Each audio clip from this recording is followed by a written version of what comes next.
कांग्रेस से कांग्रेस है कांग्रेस के कांग्रेस ने कांग्रेस की कांग्रेस ने कांग्रेस के कांग्रेस की कांग्रेस के कांग्रेस की कांग्रेस कांग्रेस ने नरेंद्र मोदी जी का काम आपके ध्यान को इधर उधर करने का है। घबराए हुए हैं, डर गए हैं, क्योंकि जानते हैं कि इलेक्शन हाथ से जा रहा है और इलेक्टोरल बॉन्ड्स में इतनी चोरी हुई है कि इलेक्शन के बाद उनकी मुश्किल हो जाएगी। वो जानते हैं कि हिंदुस्तान की जनता बात समझ गई है। वो जानते हैं कि हिंदुस्तान की जनता इस चुनाव में संविधान की रक्षा करने के लिए खड़ी हो गई है और वो जानते हैं कि हिंदुस्तान की जनता समझ गई है कि नरेंद्र मोदी जी अरबपतियों के नेता हैं, गरीबों के नहीं। जैसे ही मैंने ये देश के एक्सरे की बात की, नरेंद्र मोदी कांपने लग गया।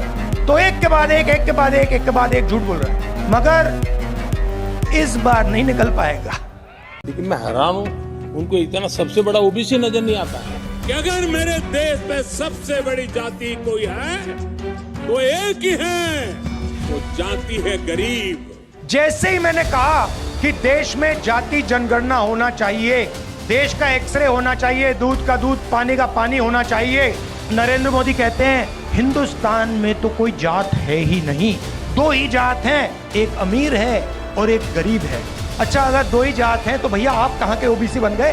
तो जैसे ही हमारी सरकार बनेगी, जाति जनगणना हम पूरे देश में करवा देंगे। नरेंद्र मोदी घबराए हुए हैं, डर गए हैं, क्योंकि जानते हैं कि इलेक्शन हाथ से जा रहा है।